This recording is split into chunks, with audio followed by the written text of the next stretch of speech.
Philadelphia, but I think all of us know him as the former Secretary of the Department of Environmental Protection. Throughout his career, Mike, of course, has been involved with energy and environmental issues. He started his career practicing law, then became an environmental judge on the Pennsylvania Environmental Hearing Board. From there, moved to the Department of Environmental Protection as a secretary and led what is Pennsylvania's largest environmental company, if you look at it that way, with a number of environmental professionals that the department employs and the variety of activities that it's involved with in Pennsylvania.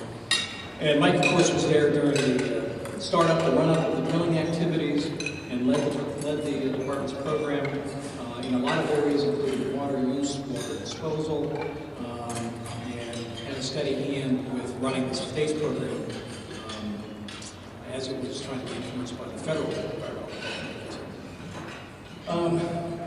Apart from that, many of us know Mike is a very serious historian of military history, as well as a Civil War reenactor. And now, they say when lawyers go into policy, government, or business, they're recovering lawyers. I'm not sure what happens when we go back the other way, but in any event, we're certainly glad to have Mike here with us. So, Mr. Secretary, we look forward to your comments.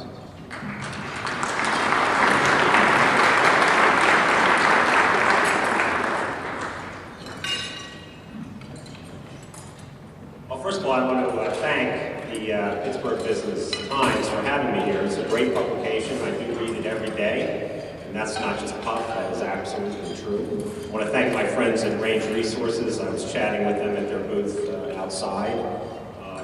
Great example of exactly what we're seeing here.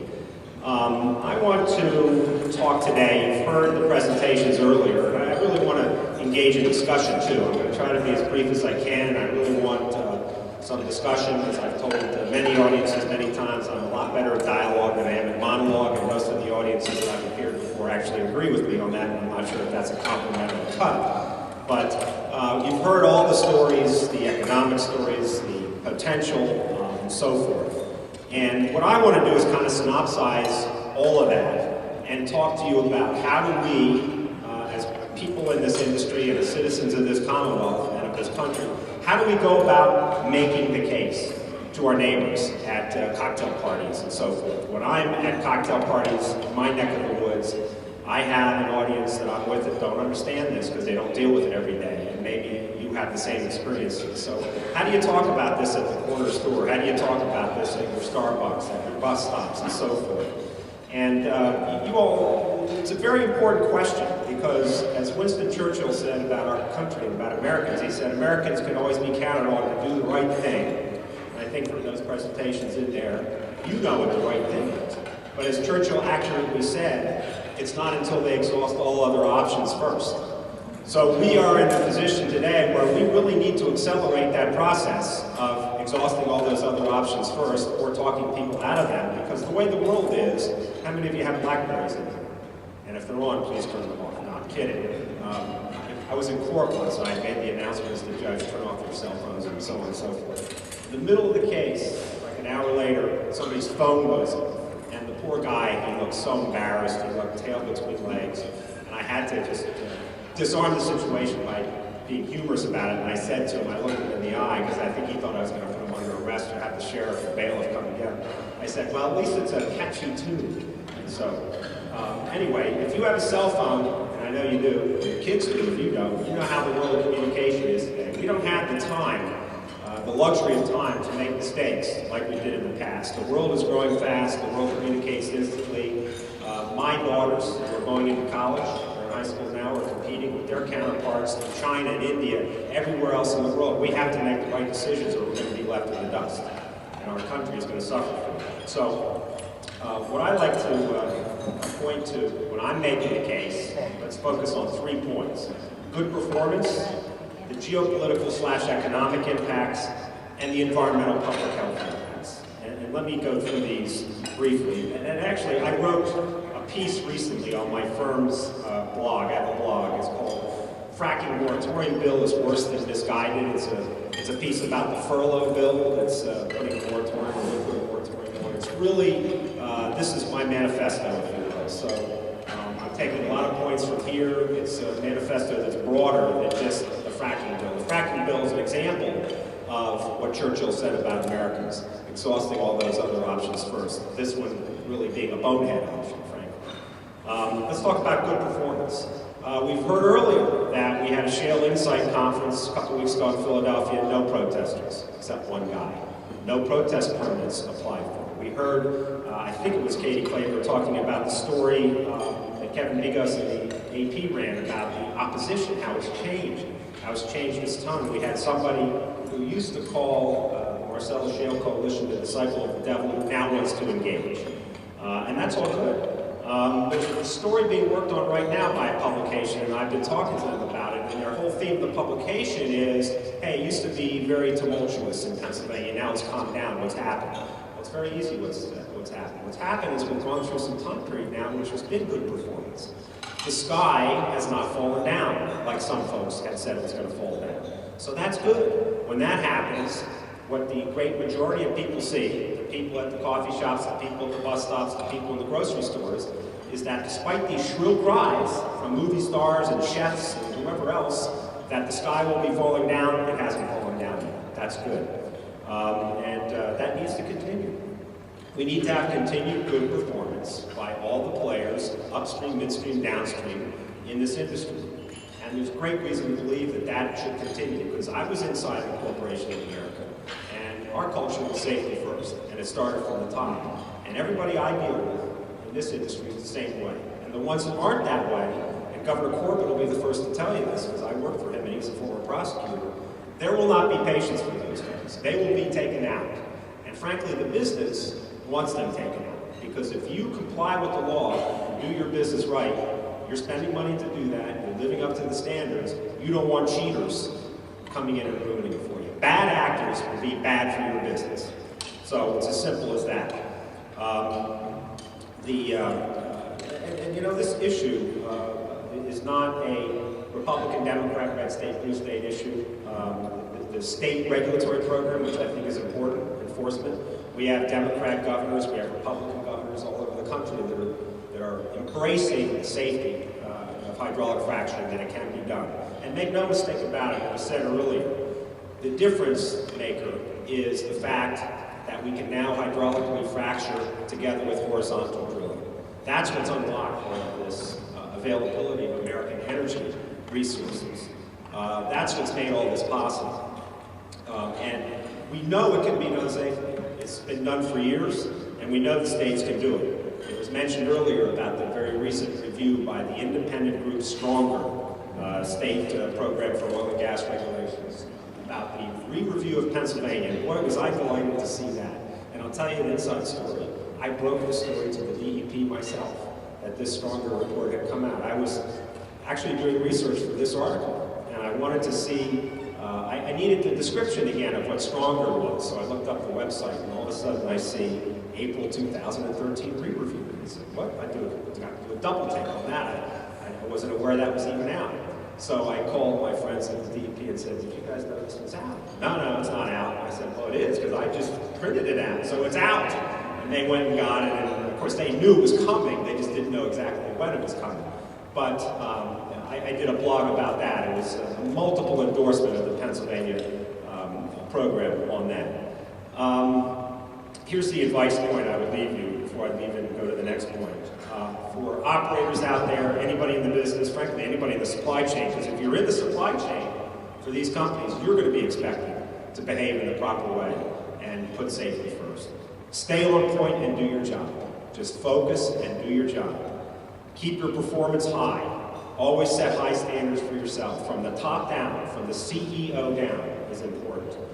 And engage with your communities. Be a part of your communities. Never forget that you live in your communities, your employees live in your communities, they're part of the communities, and I'll never forget at Shale Insight Conference last year when Jack Welch of GE was up, and he made the point, and it's a very good one and we shouldn't forget it. Corporations are not nameless, faceless entities. Corporations are people. That's an important lesson. They're made up of their people, they're made up of their employees, that's their character. So just keep doing what you're doing, because you're doing a good job.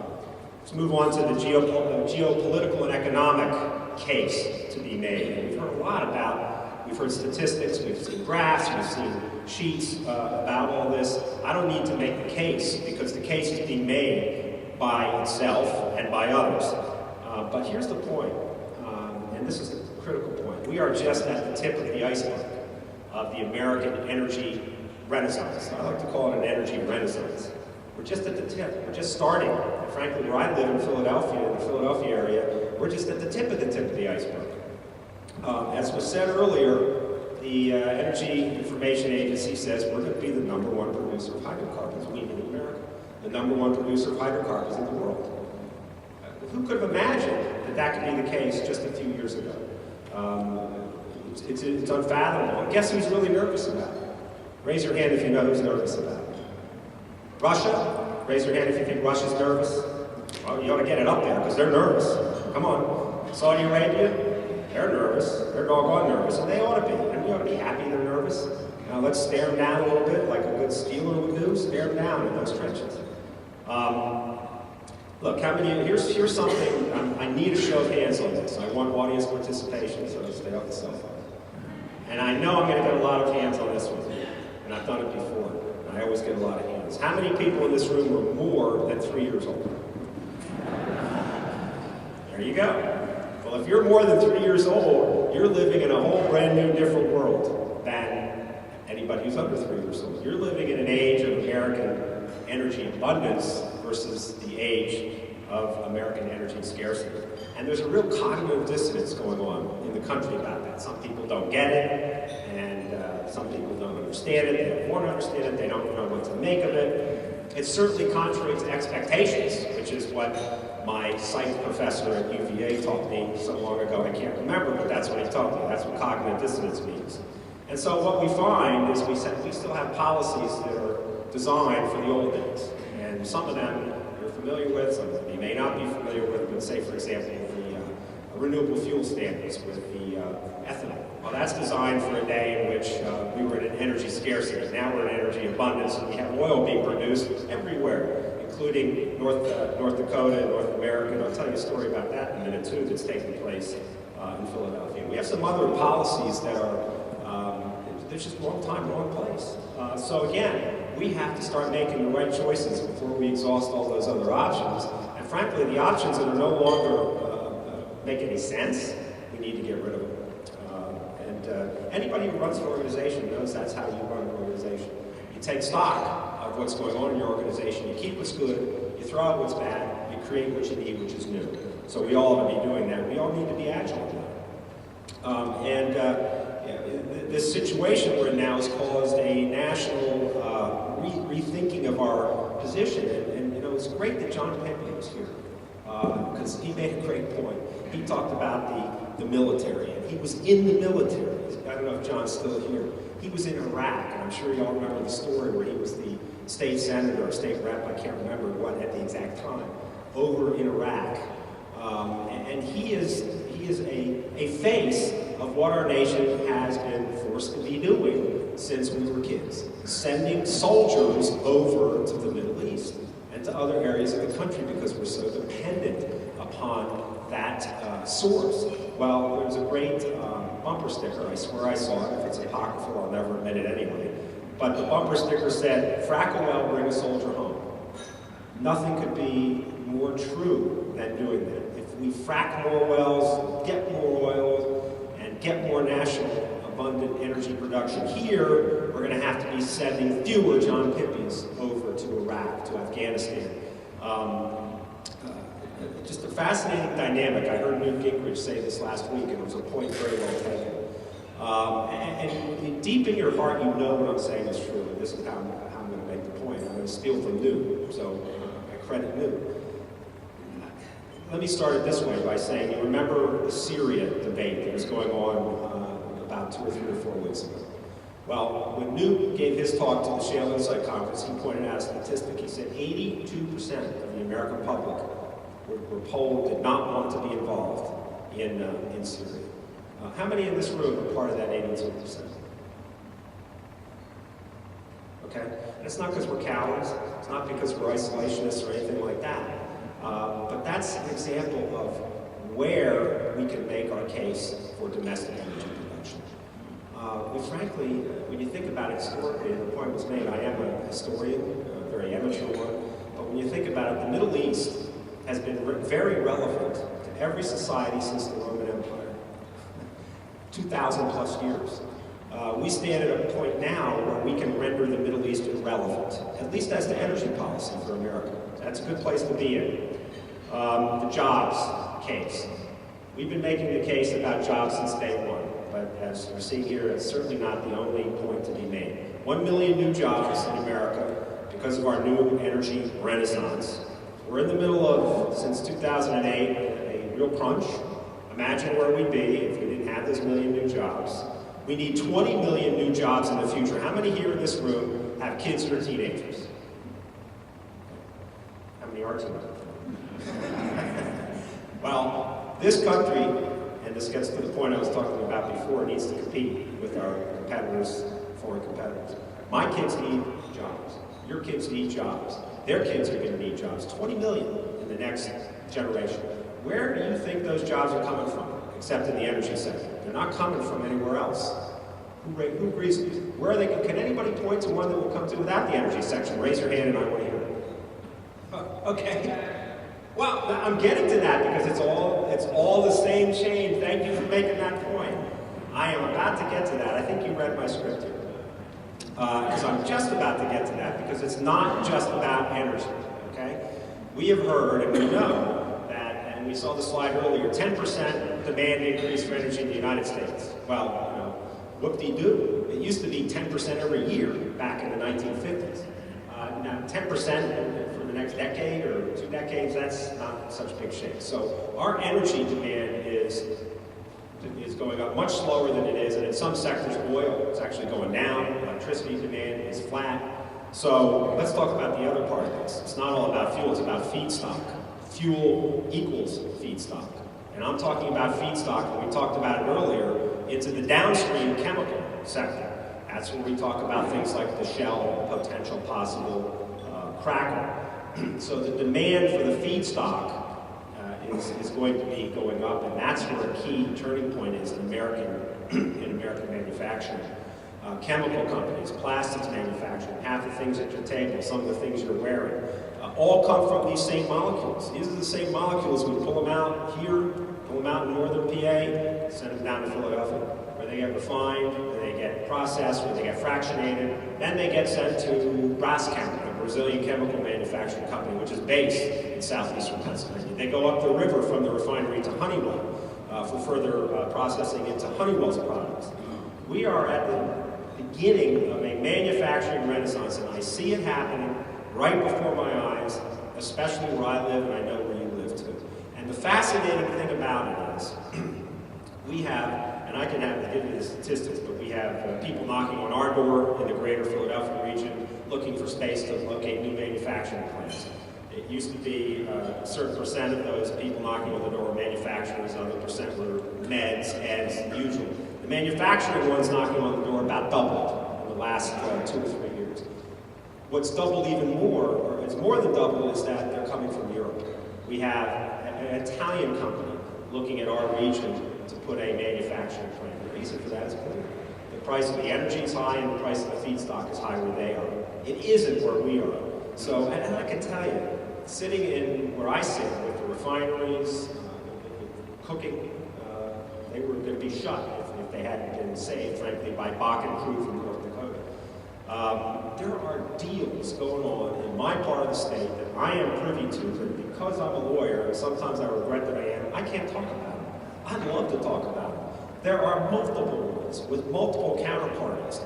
I've never seen anything like it in my entire life, and I'm sure the same thing, or very close to it, is going on right here. Who's heard the word reshoring? Raise your hand. Reshoring. Can you tell me you've heard what that meant like 5 years ago? Had anybody even invented the word 5 years ago? Well, now they're inventing the word because those Italian companies are coming here, other companies are coming here, Chinese capital is coming here to build these things. It is happening before our eyes, and it's happening because of what we're able to pull out of the ground and what we're able to do with it.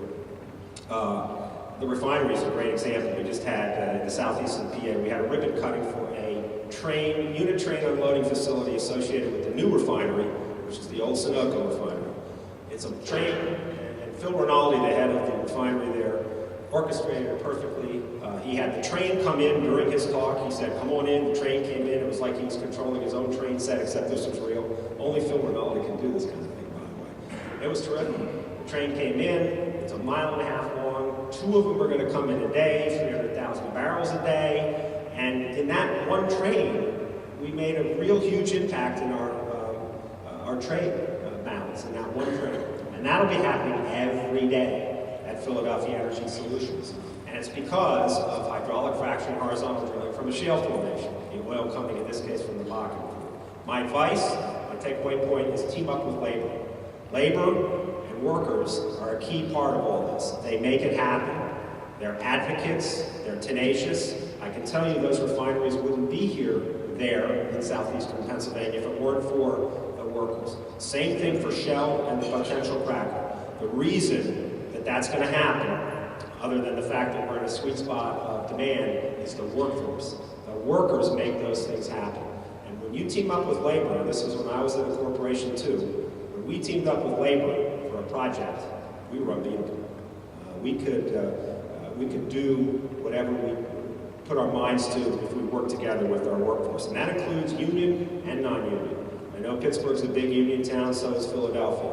But we have and we're blessed with the greatest workforce anywhere on the planet, and we need to take advantage of that and leverage that. Last point, which shouldn't be the last point, but it's here today, is environmental. We should not give up the case for 1 minute that our energy renaissance is a very positive thing for the environment. And I'll make the point that was made earlier. You have to be, a country that generates a good income for itself in order to be environmentally sensitive. The countries that can't afford to be, and they're not, and Eastern Europe is a great example of that, Eastern Europe under the Iron Curtain. Our clean air story is one that's compelling. The statistics and the numbers on air, and we've seen some of them today, are a great story. The greenhouse gas story alone is compelling. We are right now where we would be had we signed the Kyoto Protocols. We are way ahead of where we would have been with Waxman-Markey. As a matter of fact, 959% faster greenhouse gas emissions without Waxman-Markey and with natural gas being used as a fuel source. Think of the potential there for the transportation sector. If we could crack that nut, and we heard a presentation about that, and folks are working on that 24/7. The transportation sector is where most of our emissions come from, especially in urban areas like this one, and where I come from, the greater Philadelphia area. So we are, again, at the tip of the iceberg on that as well. And the environmental and the public health story is one that is a good one, and we ought to be telling it, and we ought to be preaching it in those Starbucks, in those school meetings, in wherever we can. And last point on that is the University of Texas Environmental Defense Fund study that just came out about methane emissions. Because you might hear from some of your counterparties at your debates, cocktail parties, whatever. Sometimes my cocktail parties turn into debates because of who I am. It just happens that way. Methane leakage at the wellhead. And there's been a lot of charlatanism on that, coming from a certain professor at Cornell who I won't mention, but his name is Homewood. The University of Texas and the Environmental Defense Fund and a number of other co-parties joined in a great, really one of the most data-rich studies on that topic. It came out about, a month ago, 3 weeks ago. Had a very good story to tell on methane emissions, and the lack thereof, I should say, methane leakage. Here's a piece of advice as well, that I'll just leave you with a takeaway on this part of it. Don't pit one fuel source against another. If you're coal, don't go after gas. If you're gas, don't go after coal. We really need all those fuel sources at the table to accomplish our goals of security, our goals of environmental protection, all of those things. My former chairman at my former company used to say, if you engage in a policy of trying to have the government, for example, go after your competitors, all you're doing is paying the cannibal to eat you last. That may be another Churchill thing as well. But it is absolutely true that that is the case. We need everybody at the table. And one of the things that's missed, and I'll leave you with this point for the folks that are at your cocktail parties that are really fixed on wind and solar have a role at the table as well. Natural gas, surprise fact, because it's not really talked about a lot, is a natural partner for wind and solar. Wind and solar have gone up, because of natural gas. Because of the intermittent nature, and I was in this business, the intermittent nature of wind and solar, you know what they say, sun doesn't shine all the time, wind doesn't blow all the time, even in western Pennsylvania on the ridges, that's not true. So it needs a backup. And the only thing that can cycle back on and off quick enough to be a useful partner is a natural gas plant. A coal plant cannot cycle up and down. A nuclear plant cannot cycle up and down like that. So only natural gas can. So instead of pitting wind and solar against natural gas, we should be recognizing the synergy and the partnership there. I really believe that at the end of the day, the American public and the person on the street will be receptive to these points. And they will understand and they will see these points. And I think we saw some poll data from Stephanie earlier from API that shows that when you really get down to it, people do want these things. It's a matter of really taking it to the streets, and I'm not saying that in a feisty way, I'm saying that in a positive way, because we all live on the streets, and making the case to your neighbor while you're both getting the newspaper in the morning. With that, I would really love to field some questions. I know there's some things going on here in Western PA, beside the Pirates, that might be on your mind. I know that there's 2 coal plants that are shuttering this week. I know that's probably a big story out here. But any questions whatsoever on your mind, I would love to entertain.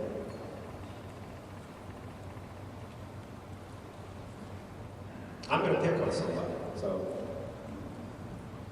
I answered all the questions. Well, that must be the mark of a good speech or a tired crowd. Oh, wait a minute, I see something. Great.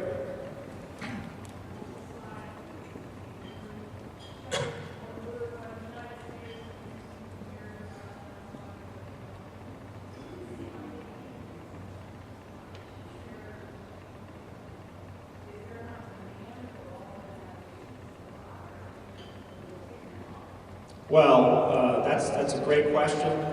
Here's the first question to your question. Will we tick them off? My question is, who cares? We need to do what we need to do. We need to do what we need to do in our own national interest. Actually, I think it wasn't Machiavelli, but it was the German, I forget who he was.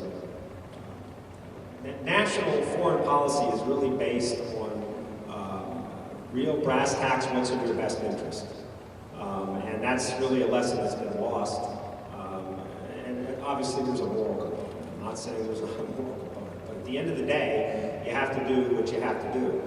We don't want to be dependent upon Russia, God forbid, on any energy source. And frankly, neither do their neighbors. Their neighbors have had this problem of being dependent upon Russia for natural gas and other commodities for a long, long time. So that's why when I was Secretary of DEP, we saw interest from Eastern European countries. That was a natural. Polish delegations, Romanian delegations, et cetera, et cetera. I'm sure API is all over that. I'm sure Marcellus Shale Coalition is all over that as well. But if you're one of those countries, and you know how the Russians have been known to turn off and on that gas pipe at a whim, okay? They don't have the morals that we do. And so they will turn off that gas pipe anytime they feel like somebody's misbehaving or somebody out of line or anything of that nature.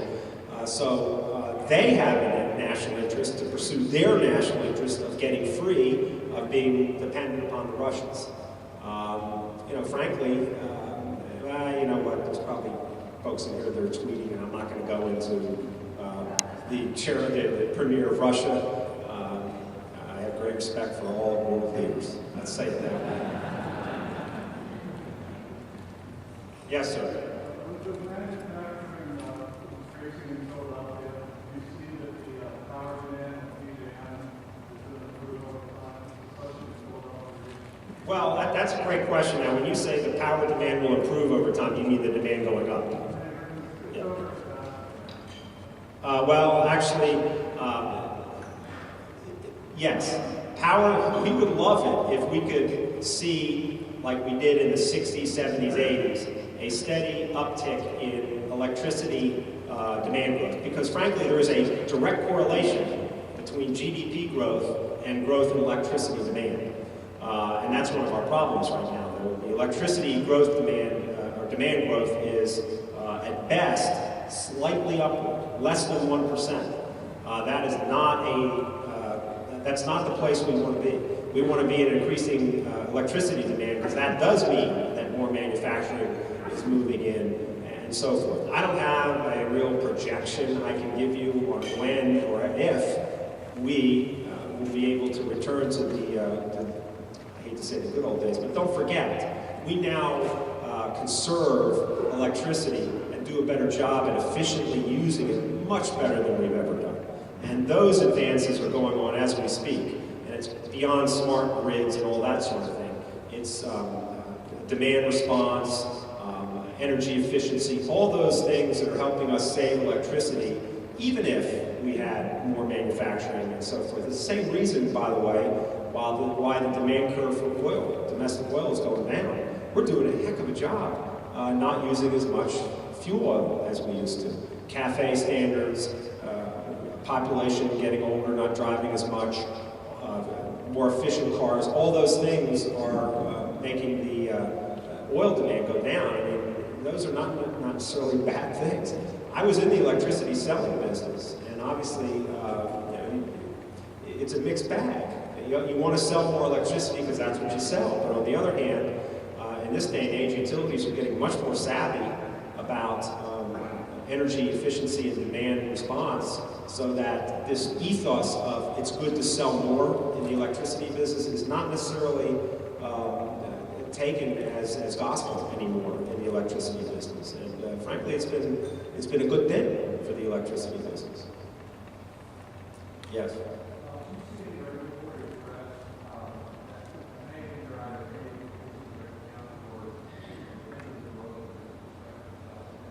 Yes. The question is, do I see any regulatory threats? Here are, when I talk to audiences that are in the business, I say you all face a number of risks. One of them is your normal business risk. One of them is the spread risk. Right now, the spread between the cost of the MMBTU of oil is 17, and for natural gas, it's 3, 4, whatever it is. That's what's making a lot of these investments here in America attractive. So there's a risk that that spread could narrow, which would threaten those risks. Frankly, that's something that is somewhat beyond our control, but it's not beyond the control of those who supply the market with oil, who might want to see intentionally that spread go down. I think federal regulatory risk is a major risk on the table for producers and for midstream and for downstream. Hydraulic fracturing, and I've said this 100 times, probably some of you have heard it, has never been a matter of federal regulation. Never should be, and it sure shouldn't be now. There are, and again, this is a time where we have to reevaluate some of our policies. Quite honestly, our ethanol policy no longer makes sense in terms of our refining capacity and how we, as Americans, now consume oil. It makes no sense. Some of the statutes on the books for renewable energy, they made sense when we had that 10% a year load growth scenario. They don't make much sense anymore now, because what's happening is the demand's the same. There are all these forced mandates for things that are uneconomical that cause prices of electricity to increase, but at the same time have a very pernicious effect that isn't seen at the surface. They undermine the economics of the existing baseload and are threatening that existing baseload. So we have a totally different dynamic today, and I'm not saying that that means we repeal all alternative energy portfolio standards. That is not what I'm saying. So if you're tweeting, don't tweet that I said that. What it means is we have to rethink how we do these policies. Frankly, carbon emissions, climate change is another policy we need to rethink. When we were designing Waxman-Markey, and I guess I shouldn't say we, because I wasn't in on that design, But when it was being designed at a time in which our nuclear fleet and the nuclear component of our energy slate here in America is extremely important in terms of our carbon goals. We're not going to meet those carbon goals. We're not even going to come close without preserving our existing nuclear fleet. But when Waxman and Markey was on the drawing board, our nuclear fleet was humming, and there were no plants that were economically challenged in terms of, like we see coal plants being challenged today. And by the way, it ain't the EPA closing these coal plants, it's cheap gas. And if you want me to elaborate on that, I will. But when Waxman and Markey was being done, it was a different reality. Today we see, because of low gas prices, the economics of nuclear plants, the existing ones, the ones we rely on 24/7 to give us electricity and low carbon emissions, are at risk. And we see plants closing, like Vermont Yankee, for example, and several others that are on the endangered list that were not on the endangered list in any way, shape, or form 5 years ago or 3 years ago when we were doing Waxman and Markey. So what that means is we need to go to the table and rethink how we approach carbon emissions reductions. And to my mind, that brings things to the table like trading, RGGI initiatives, things like that, that don't involve threatening our existing fleet, nuclear fleet, that does the great job of keeping carbon emissions down. Yeah. What do you see as the best argument from the other crowd? The best argument? That's like asking a guy from Philadelphia who his favorite penguin is.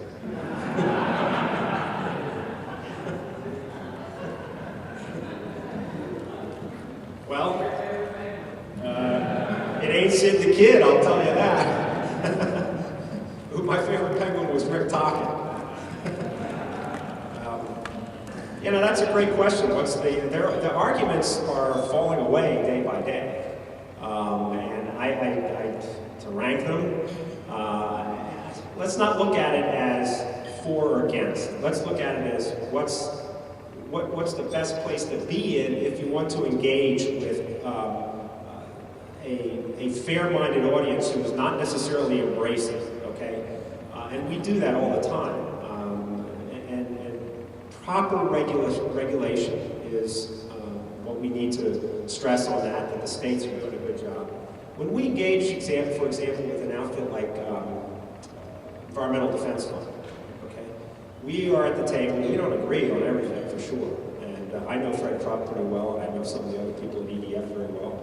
But we engage in very constructive conversation about what we need to be doing in order to assure that, or continue to assure that the activity being done is being done in a safe, sustainable, that's a very overused word, but a safe manner. So things like, what do we do to make sure the water's protected? Well, we have a good program for that in Pennsylvania. What do we do to make sure the air is protected? Because we sure don't want to ruin the clean air story and the greenhouse gas emissions story at the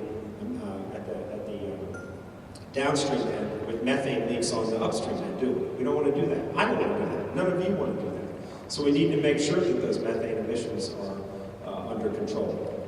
And so does the industry. Frankly, the industry does too, because that's their product that's being supposedly leaked out.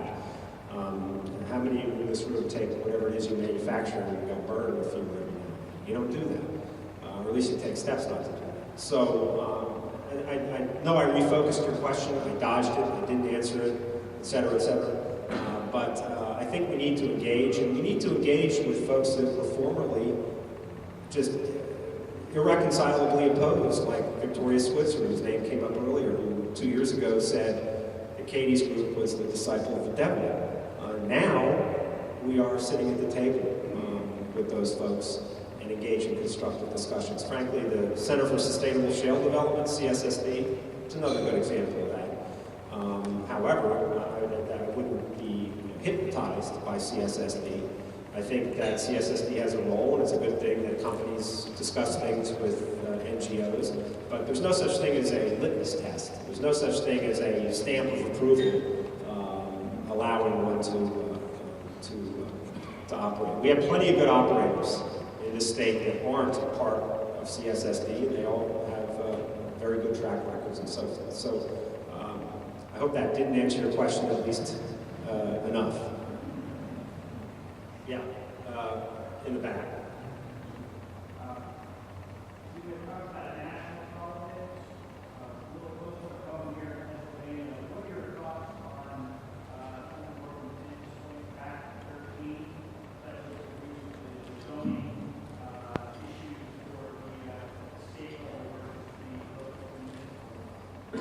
Well, I think that was a little bit of a loaded question. I honestly don't think Act 13, even the section that's up at the Supreme Court, and by the way, it's only one section. All the other parts of it, the environmental parts of it, everything else is not up in front of the Supreme Court.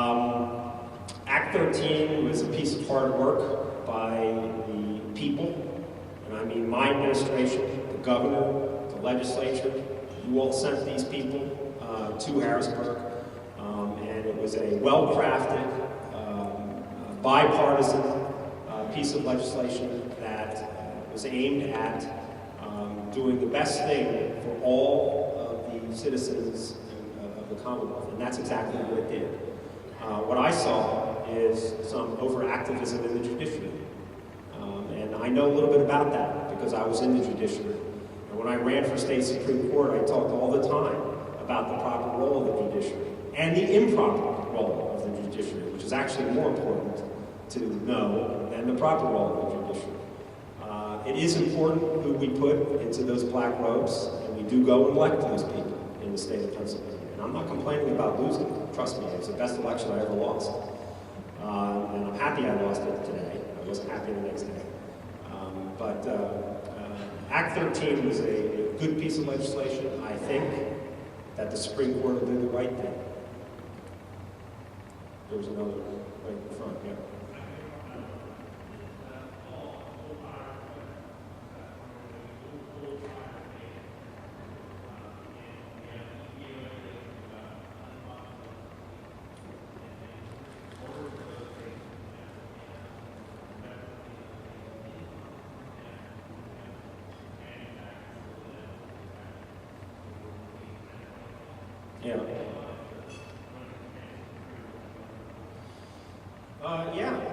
I do have some comments on that.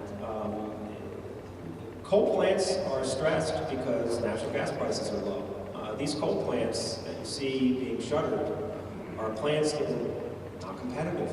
And they were not competitive not because of EPA air regulations. They were not competitive because they could not compete in the stack in the competitive market with natural gas. That's why some nuclear plants also are finding that it's harder to compete.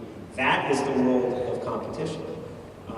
What I suggest, and this is just me talking, I think we ought to, and let's put it in context, the rules that just came out that everybody is claiming is the end of the world, these are rules about new coal plants, okay? Who is rushing to build new coal plants in the United States? Nobody. Nobody. And that's because the price of natural gas is low. So there is a rush to build natural gas plants at the moment. So why is everybody so apoplectic about a rule that they say squelches something that isn't happening anyway? I have to scratch my head. So this is a country, the United States of America, and I don't know how many were alive when this happened. Anybody remember 1961 when John F. Kennedy said we are going to the moon? 1961? Do you remember the situation at that time? John Glenn hadn't even orbited the Earth at that time. And President Kennedy stood up and said, we're going to put a man on the moon by the end of this decade. Okay? This is a country that can do carbon capture and sequestration. This is a country that has its best people and best companies working on it right now. This is the one country that, if it can be done, we will do it. So I would suggest that we put our nose to the grindstone, get that carbon capture technology done and commercially scaled. Let's move on with it. If we could put a man on the moon in 8 years, before we even orbited one, we can sure as heck do carbon capture and sequestration within a reasonable commercial timeframe. In terms of, I forget the other part of your question, or did I answer it all?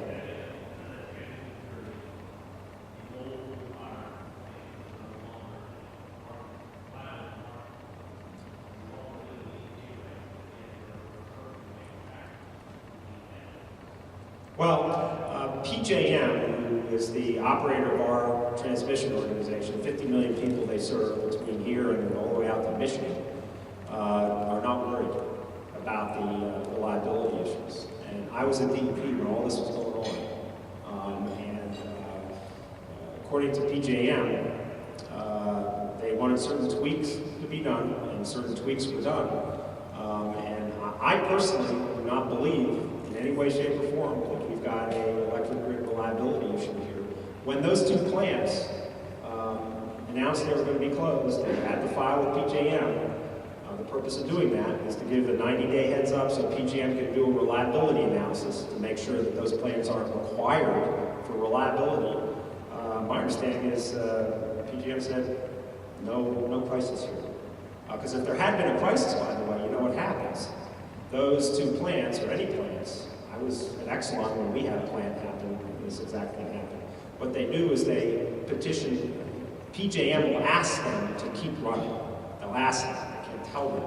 And then they'll run under what they call an RMR contract, a reliability must run contract, which means they get paid a huge premium for staying on and staying available, which means you all pay for that premium. So ratepayers pay for when PJM asks a company and the company says yes to stay on. I mean, in a sense, if you're a company and you're running one of those plants, it ain't bad. That's a good way to do business. I'm being paid a premium by the ratepayers, subsidized by everybody else, to keep two plants that are not competitive anymore there. That's a good deal, and that's why when these things happen, the consumer advocate weighs in and make sure that it doesn't go on for too long, make sure it's not unfair, or make sure that it's not excessively unfair, let's put it that way. Again, I think in the interim what we need to do is focus on, as John Pippy said, using our coal resources, but using them in a way that contributes to our aspirations and our goals in terms of carbon emissions and every other kind of emission. And make no mistake about it, John Pippy was exactly right. It can be done. Coal can be burned in a clean fashion. So that's what we ought to be focused on. Getting that done instead of complaining every minute about this, that, and the other thing.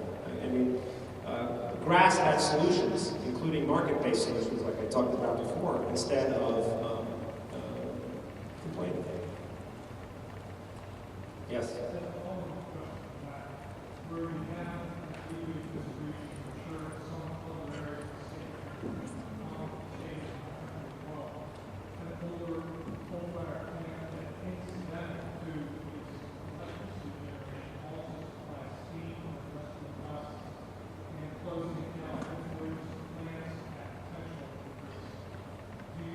Would you have perhaps slightly different comments on that? Well, yeah, that's a different kettle of fish, and again, this is all dictated by competition and by the marketplace. And if competition in the marketplace is doing its job, plants that shouldn't be there won't be there. Plants that should be there will be there.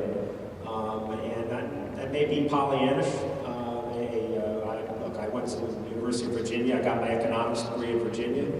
And I tell the story, Virginia was allied with the University of Chicago, Milton Friedman, so we had a certain way of looking at things from a market dynamics. And my joke is that when my roommates had their pictures of Che Guevara on the wall, I had my picture of Milton Friedman on the wall. So I believe competition works, and that the market works, and that the market ought to be making these decisions and not regulators. And that's the way I think that it ought to work. Anything else? Before I think I'm getting the boot here. Oh, I'm sorry. What do you think the economic implications of the Maryland facility becoming an export LNG facility for Pennsylvania? Well, that's a great question. I'll sum it up this way. It'll be a great thing. I have a blog. I wrote a piece about LNG exports. My blog, by the way, and this is no shameless ad, but it is an ad, energytrendswatch.com. Got that? Everybody can take their BlackBerry out and look for that. energytrendswatch.com, all one word. And my take on LNG export is that it's a no-brainer win for America, and that it needs to happen. And I really don't believe necessarily, by the way, that this first in, first out is the way to do it. I think the ones that are more ready should be ready to go. I mean, think about it. When we did Arrow, whether you believe the Arrow was a good thing or a bad thing, Arrow was for shovel-ready projects, and that's what made it work, if you believe it worked. So I don't really think that the first in, first out approach is necessarily the best approach at all. But the economics are just compelling for LNG exports. Deloitte did a tremendous study on this in which they concluded that the uptick in natural gas prices would be very minimal in the United States, and that's because of our ability to respond to those price signals. And let's not forget that there's limits that are going to be placed on export. And I'm not talking about government limits. The folks who make the case against export create these straw dogs or straw men about what the scenario looks like. They assume every single plant is going to be exporting every single molecule. That's not the way the economics are going to work. At a certain price point, there's going to be a natural ceiling on what we export, and it's going to be a ceiling that the economics create, not a ceiling that the government creates. And I mean, you've got the energy or DOE, Energy Information, Deloitte, others have all lined up and said that on a net basis, it is an economic win for America. I mean, I understand the opposition. If you're Dow Chemical, you're nervous that your competitive advantage of cheap American energy is somehow going to be eroded. But I think even Dow, and maybe Stephanie can answer this more accurately because I know Dow and API have been actively submitting information on this topic. I think Dow is even scaled back a little bit on its original position. Well, I appreciate very much your time and spending some time with you here in my favorite city, Pittsburgh. So, thank you.